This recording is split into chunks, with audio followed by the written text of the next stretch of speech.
यूं तो राजस्थान में कई भर्तियां कटघरे में खड़ी हुई और कई पर जब जांच हुई तो बड़े घोटाले सामने आए। हाल ही में आपने देखा होगा एसआई भर्ती 2021 जिसमें बड़े तौर पर पेपर लीक हुआ। उसके बाद हनुमान बेनीवाल आरएलपी पार्टी उनके तमाम कार्यकर्ता जब धरने पर बैठे, उसके बाद सरकार बैकफुट पर आई और जांच हुई, पेपर जो है दोबारा से कराना पड़ा। इसके बाद अभी हाल ही में एक नीट पेपर लीक भी राजस्थान से ही उसके तार जुड़े हुए मिले। लेकिन अब एक राजस्थान में ऐसी भर्ती है जो हाल ही में हुई थी, कृषि पर्यवेक्षक भर्ती 2026, जिसका रिजल्ट भी, परिणाम भी आ चुका है, लेकिन अब वो कटघरे में है। कटघरे में इसलिए है कि उसको लेकर के कई आरोप लगाए जा रहे हैं युवाओं की तरफ से जिन्होंने एग्ज़ाम दिए हैं। मैं बातचीत करने की कोशिश करूंगा। हमारे साथ लादूराम गोदारा जी हैं जो कि आरएलपी नेता भी हैं। इसके साथ साथ में युवाओं की मांग लगातार उठाते रहते हैं। शहीद स्मारक पर एसआई भर्ती को लेकर भी इन्होंने मांग उठाई थी। इन्होंने भी कई बार तैयारियां की हैं बड़े स्तर पर, लेकिन युवाओं को लेकर के लगातार मांग उठाते रहते हैं। लादू जी, आपने जो भी हाल फिलहाल में भर्ती हुई है कृषि पर्यवेक्षक भर्ती, जो कि 1100 पदों के लिए हुई थी, आप उसमें बड़े स्तर पर कह रहे हैं कि कहीं ना कहीं आरोप लगा रहे हैं, घोटाला हुआ है, पेपर लीक हुआ है, या फिर इसके अलावा अन्य चीज़ों के बारे में बात करें, किस स्तर पर जो है आप कह रहे हैं कि इस भर्ती में जो है घपला हुआ है? देखिए कि मैं कागज सबूतों के साथ कह रहा हूँ कि जिस प्रकार हमने इस पूरे रिजल्ट का विश्लेषण किया, एग्रीकल्चर सुपरवाइजर के बच्चों के साथ बैठ के, या हमने जो लगातार जो हम बेरोजगार और युवाओं की मुद्दे उठाते आए हैं, तो हमने पूरा अन्वेषण किया पूरे मामले का विश्लेषण करके। तो हमें पाया गया कि पूरी भर्ती के रिजल्ट में आरएसएस बोर्ड ने इसमें गड़बड़ियाँ की है कि ये एक कृषि पर्यवेक्षक की भर्ती हुई थी जो 2026 की भर्ती है। 18 अप्रैल का इसका एग्जाम हुआ था और 23 जून को इस भर्ती का रिजल्ट जारी हुआ था। 1100 पदों के ऊपर ये भर्ती थी, करीबन 1,83,000 लोग इसमें बैठे। लेकिन बहुत सारे मामले इस भर्ती को संदेह के घेरे में लेके आता है। जो सवालों के मामले में ये 3 बच्चे हैं, कोमल राठौड़, राजकुमार राठौड़, मनोज राठौड़, जिनकी रैंक सेम है 399, 378, 371, और सर इनके नंबर भी सेम है। ये देखो 240, 240, 240। सर एक परिवार के बच्चे हैं, नौकरी लग सकते हैं, चलो मान लिया मेहनती है, लग सकते हैं, लेकिन नंबर भी सेम। मतलब आप कहना चाह रहे हैं कि ये एक ही कोचिंग सेंटर के बच्चे हैं, एक गांव के हैं, एक ही परिवार के हैं, और नैनवा बूंदी के वहाँ एक गांव के बच्चे हैं ये, और एक ही परिवार के वहाँ के इनके आसपास के बच्चों से हमने संपर्क किया। उन्होंने हमें कहा कि इन्होंने जब ये नौकरी लगी, सोशल मीडिया पे फोटो लगी, जब लोगों को पता चला कि नहीं लग सकते, इन्होंने हटा दी, और ये सवालों के घेरे में ये तीनों फर्जी है। उसके अलावा सर ऐसे कम से कम 40 से 50 ऐसे लोग हैं जो एक ही परिवार से सगे भाई बहन हैं, उनके नंबर आसपास है। सर ये भी दोनों भाई बहन हैं, आप देख सकते हो किस प्रकार इनकी भी रैंक आसपास में। एक की रैंक सर 785 और दूसरे की रैंक सर 793। सर कैसे हो सकता है?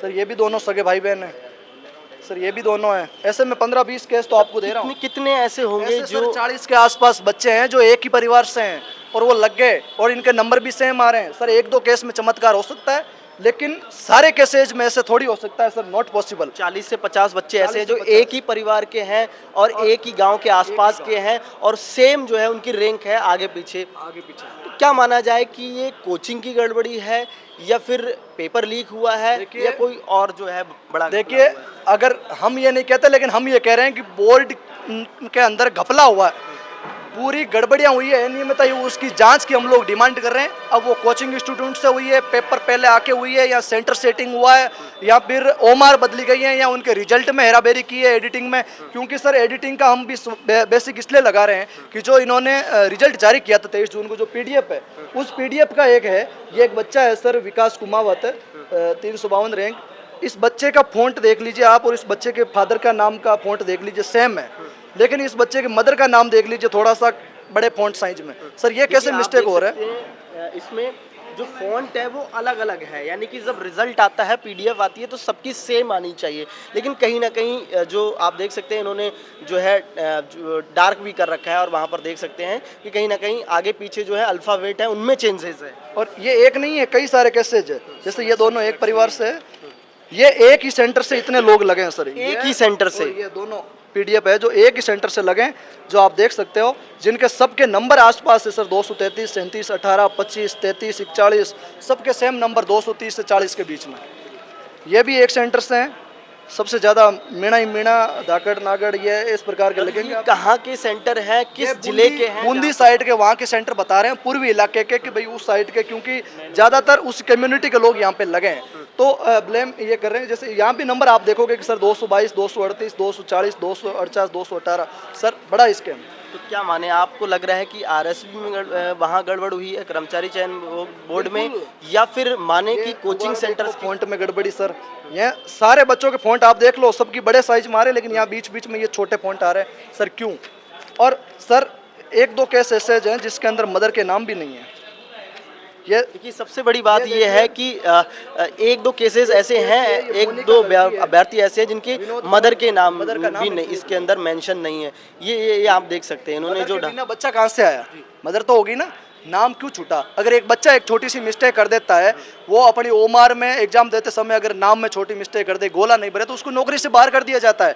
और यहाँ पे साहब इतनी बड़ी गलतियां कर रहे हैं, इनका जवाब कौन देगा? या तो फिर ऐसे जो टेक्नीशियन, ऐसे कर्मचारी भोंदू लोगों को आपने डाल रखा अंदर जो यही काम करते हैं, या फिर वो कर्मचारी दोषी है? जैसे पहले भी एसओजी ने जो है प्रोग्रामर प्रवीण गांगुल और जो उनको कई जो पकड़ के लेके गए, तो उनका क्या हुआ? तो हम ये कह रहे हैं कि पूरी चैन प्रक्रिया गड़बड़ है, लेकिन लोग क्या है कि वही बात है, नई बात 9 दिन 2 दिन मुद्दा वाह करते हैं, लेकिन धरातल पे कोई नहीं कर रहा।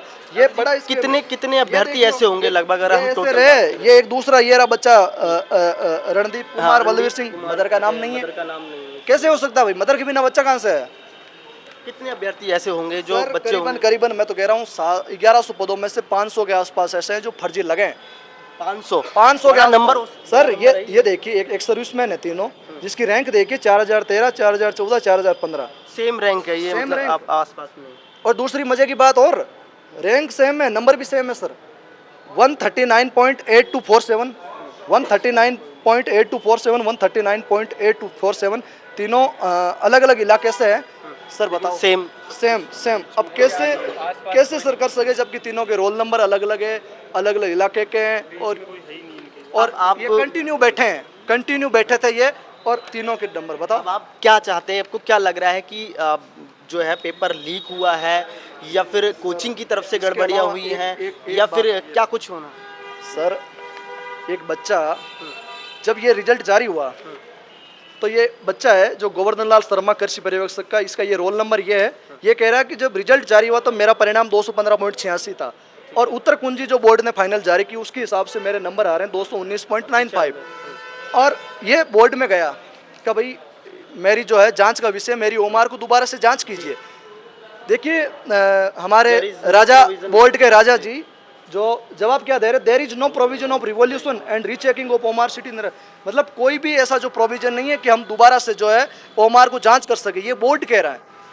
इतना बड़ा हो गया बोर्ड के बच्चे के भविष्य को दबा रहा है। वो बच्चा कह रहा है कि साहब मेरी ओमार जांच दोबारा कीजिए, मुझे शक की गड़बड़ हुई, मेरे 4 नंबर कम किए। अब ये इसलिए दबा रहे हैं, हो सकता है इन्होंने किसी के 10 नंबर बढ़ाए और किसी के कम करके जानबूझ के। जब इतनी सर रिजल्ट के पीडीएफ में गड़बड़ी दिखा रहा हूँ, नंबरों में गड़बड़ी दिखा रहा हूँ, सेंटर से सिलेक्शन दिखा रहा हूँ, आगे पीछे एक सर्विसमैन के दिखा रहा हूँ, ओमार घपला इसमें हुआ है, और पेपर बिका नहीं पता, ये तो राम जाने जांच का विषय है। लेकिन जब इतना बड़ा मामला हुआ है, जब आरोप लगे हैं, तो कहीं ना कहीं सर तथ्यों का उजागर के साथ हम लोग कर रहे हैं, सवालों का जवाब बनता है। और हम सरकार से निवेदन कर रहे हैं, मुख्यमंत्री जी से निवेदन कर रहे हैं कि अपने आप को युवा हितैषी बनाने वाली भाजपा सरकार थोड़ी आंखों की पट्टी खोल के ये भी देखे कि अंदर खाने में कितना क्या हो रहा है। हम लोग जो है आपकी केवल अखबारों के जो बयानबाजियां जो आप लोग साझेदारी कर रहे हो, उससे ज़्यादा हम अंदर खाने में क्या चल रहा है ये हम सब लोग जानते हैं। ये विषय है कि इन युवाओं को हक अधिकार दिया जाए, इनके भविष्य के साथ खिलवाड़ नहीं होना चाहिए। हम मांग करते हैं कि एसआईटी इस मामले की जांच करे, दूध का दूध और पानी करे, पूरे तथ्यों और सबूतों की गहनता से जांच करके इस मसले में अमल करे। क्योंकि जिस प्रकार हमने एसआई भर्ती में इसी प्रकार मामले को उजागर किया था, जिसमें एक एक घर से 2-2, 3-3 थानेदार बने, उस समय भी लोगों ने कहा था और उस समय की सरकार ने कहा था कि ईमानदार है, मेहनती है, बन सकते हैं, एक बाप के 2 बेटे ईमानदार भी हो सकते हैं। हमने कहा हो सकते हैं भाई, लेकिन इतने सारे केसेज में कैसे हो सकते हैं? तो उसी प्रकार आपने देखा कि लंबी लड़ाई हमें लड़नी पड़ी जब ऐसे नेता सरकारों में थे। एसआईटी आई, जांच खुलती गई, हम लोग डिमांड उठाते रहे, लड़ी और सारी परतें खुली, तब जाके पता चला कि इतने बड़े थानेदार। और वही हाल इस भर्ती के अंदर है कि इतने सारे लोग फर्जी हैं। अभी कहने वाले कहेंगे हो सकते हैं, लेकिन नहीं सर, जो समझदार लोग हैं, जो स्टूडेंट है, वो ये मान सकता है कि एक घर से 2 घर से हो सकता है, लेकिन 50 परिवारों से बच्चे लग जाए और उनके नंबर भी सेम आ जाए, सर नहीं हो सकता। अब आपको क्या लगता है कि बड़े स्तर पर घपला कहाँ हुआ है, कर्मचारी चयन बोर्ड की तरफ से हुआ है या फिर कोचिंग की तरफ से हुआ है या पेपर लीक हुआ है? देखिए सर, बोर्ड के बिना जो है हिफाजत के तो हो ही नहीं सकता। कहीं ना कहीं बोर्ड के लोग तो शामिल हैं, उनकी शरण के बिना तो ये काम ही नहीं हो सकता सर। कैसे हो सकता? बड़े लोगों के संरक्षण में ही तो ये लोग काम कर रहे हैं, और बिना इनकी परमिशन कैसे हुआ? या इन्होंने किसी सेंटर को पेपर प्रोवाइड करवाया, या इन्होंने मिलजुल के किसी एक दो लोगों के साथ मिलकर ये गेम खेला। लेकिन हम ये कह रहे हैं जांच का विषय है, हमें पूरा की जांच आरएसएस बोर्ड की जांच हो, आरएसएस बोर्ड के अध्यक्ष की जांच हो, और इस पूरे मामलों की जांच और एसआईटी एफआईआर दर्ज करके जांच करे। क्योंकि पहले भी आरएसएस बोर्ड पर घोटालों का आरोप लगे, ओमार का बड़ा स्कैम चल रहा है, एक और आरपीएससी में बच्चे 40% नहीं ला पा रहे हैं, और दूसरी ओर आरएसएस भी ये बड़ा घोटाला कर रही है। और मजे की बात सर कि कुछ बच्चे अभी आरएसएस बोर्ड गए थे 4-5 दिन पहले, तो वहाँ उस बोर्ड के अंदर बीजेपी पार्टी के झंडे लगे हुए थे चारों ओर। क्या जहाँ बच्चों का भविष्य होता है, जहाँ बच्चों के एग्जाम कंडक्ट होती है, वह एक पार्टी विशेष के झंडे, पार्टी कार्यालय बना दिया आरएसएस को। आपने शर्म नहीं आया आपको? और बच्चे मांग कर रहे हैं कि हमारे लिए करो, और बच्चों को आप कह रहे हो नो प्रोविजन। ये क्या बात हुई? तो देखिए, आप देख सकते हैं बड़े स्तर पर कहीं ना कहीं आरोप लगाए गए हैं और सीधे सीधे जांच की मांग की जा रही है कि एसआईटी जांच हो।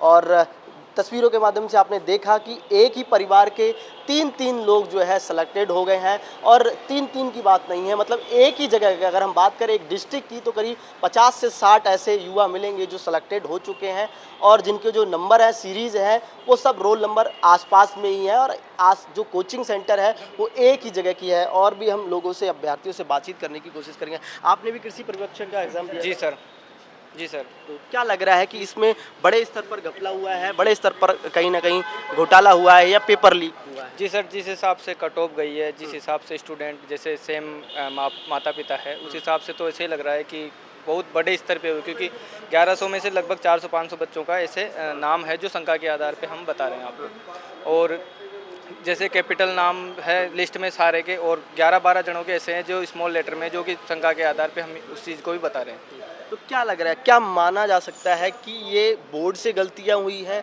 बोर्ड की तरफ से कहीं ना कहीं घालामेली हुई है, या फिर जो कोचिंग सेंटर हैं उनके हाथ पेपर लगा है, या फिर वहाँ से गड़बड़ियाँ हुई हैं, या जहाँ सेंटर गया है अभ्यर्थियों का? क्योंकि एक ही जगह से, एक ही ज़िले से, एक ही परिवार से कई ऐसे बच्चों का सिलेक्शन होना कहीं ना कहीं शक के दायरे में है, और कहीं ना कहीं असंभव है ऐसी चीज़। जी सर, मेरे को तो ये बोर्ड का लग रहा है, क्योंकि जैसे फर्स्ट आंसर की आई, ज़्यादातर भर्तियों में फर्स्ट आंसर की जल्दी आ जाती है एग्ज़ाम खत्म होने। हमारी आंसर की आई है 22-25 दिन बाद, और जैसे ही रिजल्ट आया तो साइट चली नहीं, लगभग 24 घंटे के बाद साइट चली। तो हमें शंका है इस चीज़ पे कि ये बोर्ड की कुछ हेरा फेरी है इसके अंदर। पेपर कब हुआ था और रिजल्ट कब आया? पेपर 18 अप्रैल 2026 को हुआ था, और इसका रिजल्ट 23 जून 2026 को आया। मतलब जल्द ही एग्ज़ाम हो गया और जल्द ही रिजल्ट इसका? हाँ सर, रिजल्ट जल्दी आ गया। 2 महीने लगे थे वैसे लगने में तो रिजल्ट में, लेकिन जिस टाइम रिजल्ट को अपलोड होना था तो उसके नेक्स्ट दिन आया, साइड चली भी नहीं बिल्कुल। तो हमें शंका है इस चीज़ पे कि आप क्या चाहते हैं कि किस तरीके की जांच हो? सर, हम चाहते हैं कि एसआईटी एसओजी की जांच हो, और जो भी इस गिरोह में शामिल है उन सबको पकड़े और आगे की कार्रवाई पूरी हो। क्या नाम है आपका? कुलदीप सैनी। आपने भी एग्ज़ाम दिया था किसी पर्यवेक्षक? जी सर। तो क्या लग रहा है कि आपको जिस तरीके से अभी जो सबूत दिखाए गए, इनमें बड़े स्तर पर कहीं ना कहीं घालामेली हुई है? जी सर, जैसा कि आपको हमने प्रूफ दिखाया, प्रूफ को देखते हुए सर लग ही रहा है कि एक ही माता पिता के 2-2, 3-3 बच्चे हैं। हम ये नहीं कहते कि सर नहीं लग सकते ज़रूर लग सकते हैं, लेकिन सर इतने क्वांटिटी में ये सर पॉसिबल नहीं है। इसके अलावा सर देखा जाए तो कईयों के पेरेंट्स नेम मिसिंग है सर, कईयों की फ़ॉन्ट स्टाइल अलग है। 1,83,000 बच्चों के अंदर में से 5-10 बच्चों मदर का नाम नहीं है, फ़ॉन्ट साइज़ जो है अलग है, और जो एक ही डिस्ट्रिक्ट है वहाँ से ज़्यादा सेलेक्टेड है, एक ही कोचिंग सेंटर है वहाँ से ज़्यादा सेलेक्टेड है, कई जगह एक ही परिवार के 2-2, 3-3 लोग सेलेक्टेड है, और कई जगह ऐसे भी आप लोगों ने जो आरोप हैं वो बताए हैं, जो सबूत है वो दिखाए। उनमें कहा गया कि जो रोल नंबर है, जो एक्स सर्विसमैन जैसा कि जिक्र किया गया, वो भी जो है आगे पीछे सेम नंबर है, और परिणाम भी सेम आगे पीछे। जी, जैसा कि सर आपने बताया बिल्कुल सही बात है। 3 एक्स आर्मी पर्सन ऐसे हैं जिनके सेम नंबर है आगे पीछे रैंक के। इसके अलावा 2 स्टूडेंट और ऐसे हैं जो घनिष्ठ मित्र है आपस के अंदर, जिनके सेम नंबर है सर, और रैंक भी आगे पीछे आ रही है सर। 1-2 बच्चों के हो सकता है सर, इतनी क्वांटिटी में होना पॉसिबल नहीं है। इस बात को लेकर सर हम किरोड़ी लाल मीणा जी कृषि मंत्री जो है उनके पास भी हम जाके ज्ञापन दे चुके हैं 2-3 बार सर, लेकिन उन्होंने भी अभी तक कोई संज्ञान नहीं लिया। इसके अलावा सर हम आलोक राज जी के पास भी जाके आए थे, उन्होंने भी अभी तक कोई संज्ञान नहीं लिया। सर, ये मेरिट लिस्ट एक कागज़ का टुकड़ा नहीं है सर, लाखों बच्चों के भविष्य का सवाल है। अगर इस पर सरकार नज़र नहीं डालेगी, इसकी जाँच नहीं होगी, तो सर फिर बच्चे कहाँ जाएंगे? कैसा देखते हैं कि पिछली सरकारों में भी कहीं ना कहीं बड़े स्तर पर पेपर लीक हुआ। ये सरकार जब आई थी इसने कहा था कि हमारी सरकारों में पेपर लीक नहीं होंगे, हम जो है पेपर लीक पर शिकंजा कसेंगे। नीट का पेपर लीक आपने देखा होगा, उसके भी तार जो है राजस्थान सीकर से जुड़े हुए मिले। अब जो आपने आरोप लगाए हैं उसमें बड़े स्तर पर इस छोटी सी भर्ती के अंदर इतना बड़ा घपला अगर आप बता रहे हैं और कहीं ना कहीं अगर जांच में ऐसा पाया जाता है तो कैसा देखते हैं कि ये डबल इंजन की सरकार है और ये डबल इंजन की सरकार में अगर इस तरीके से चलता रहा और प्रोटेस्ट भी हाल फिलहाल में युवाओं ने जंतर मंतर पर किया था कि शिक्षा एजुकेशन में सिस्टम में पारदर्शिता होनी चाहिए। क्या लग रहा है कि सरकार में कहीं ना कहीं लग रहा है कि कुछ ऐसी चीज़ें चल रही है? जी सर, बिल्कुल लग रहा है। जब इलेक्शन आते हैं तब तो सर सारे राजनेता आ जाते हैं, स्टूडेंट को, युवाओं को वोट बैंक समझते हैं। लेकिन सर इन्हीं के कार्यकाल में जब वैकेंसी के अंदर गड़बड़ी होती है, जब हम इनके पास जाते हैं तब ये संज्ञान नहीं लेते। क्यों नहीं लेते सर? अगर यही मामला किसी विपक्षी पार्टी का होता तो सर वो आके खड़े हो जाते। जब उनके कार्यकाल में इस तरीके का मुद्दा हम उनको ले जाके प्रूफ तक दे रहे हैं, जबकि उनका हक बनता है कि वो कार्रवाई करे, वो जांच करे, वो प्रूफ जुटाए। लेकिन ये सारी चीज़ें हम उनको ले जाके दे रहे हैं, फिर भी सर वो संज्ञान नहीं ले रहे, कोई एक्शन नहीं ले रहे। हम उनके पास 2-3 बार जाके आ गए सर, कोई बात तक करने को तैयार नहीं है सर किरोड़ी लाल मीणा जी। तो अब आप लोगों का धरना प्रदर्शन है, कल प्रोटेस्ट है, किन चीज़ों को लेकर के है? इसी मुद्दे पर है या फिर जो 1 ईयर वाली जो चीज़ें चल रही हैं उनको, उन चीज़ों को लेकर? सर वो धरना 1 ईयर वेटिंग, हाँ, जो धरना है वो तो सर 4th ग्रेड वाले 1 ईयर वेटिंग को लेके है। लेकिन सर मैं आपके माध्यम से मैं तमाम उच्च पदाधिकारियों को ये कहना चाहूँगा कि सर अगर आपने एग्रीकल्चर सुपरवाइज़र की वैकेंसी के ऊपर संज्ञान नहीं लिया तो सर हम एग्रीकल्चर स्टूडेंट बड़ी संख्या में एकत्रित होकर हम भी धरने का आह्वान करेंगे। इसलिए सर आप जितना जल्दी हो सके इस चीज़ को लाइट मत लेना, इस चीज़ को एक्शन ले और इसकी कार्रवाई जल्दी से जल्द करें। क्या नाम है आपका? सर मेरा नाम विकास लेखराज है। देखिए आप देख सकते हैं कि जो कृषि पर्यवेक्षक भर्ती थी 2026 के अंदर, जो शुरुआती महीनों के अंदर जो भर्ती हुई थी और रिजल्ट भी जल्दी इसका आ गया था, 1100 पदों के लिए भर्ती हुई थी। उस भर्ती के अंदर तकरीबन बताए जा रहे हैं जो आरोप लगाए हैं अभ्यर्थियों ने, उसमें बड़े स्तर पर आरोप लगाए गए हैं। करीब 450 से 500 ऐसे बच्चे हैं जो कहीं ना कहीं फर्जी तरीके से लगे हैं, जिनका सिलेक्शन हुआ है और जो सबूत दिखाए गए हैं, एक ही परिवार के कई बच्चे सिलेक्टेड हुए हैं। एक्स जो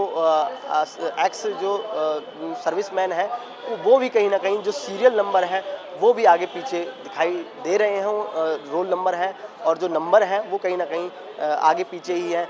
और सबसे बड़ी बात ये है कि एक ही ज़िले, ज़्यादातर बताया जा रहा है कि बूंदी जो ज़िला है वहाँ की जो कोचिंग सेंटर है, उस जगह के एक ही कोचिंग सेंटर्स के कई बच्चे जो है उनका सिलेक्शन हुआ है और 40 से 50 बच्चों का सिलेक्शन हुआ है। फिलहाल इन अभ्यर्थियों का कहना है कि सरकार इस पर जो है एक्शन ले और जांच करे और ये भर्ती कहीं ना कहीं कटघरे में है, क्योंकि राजस्थान में कई ऐसी भर्तियां हैं जो पिछली भर्तियों में आपने देखा होगा जो कटघरे में खड़ी होती हुई दिखाई दे रही हैं। फिलहाल कृषि पर्यवेक्षक भर्ती को लेकर के ये अभ्यर्थी सीधा सीधा आरोप लगा रहे हैं और कह रहे हैं कि SIT से जांच होनी चाहिए, सरकार इस पर संज्ञान ले।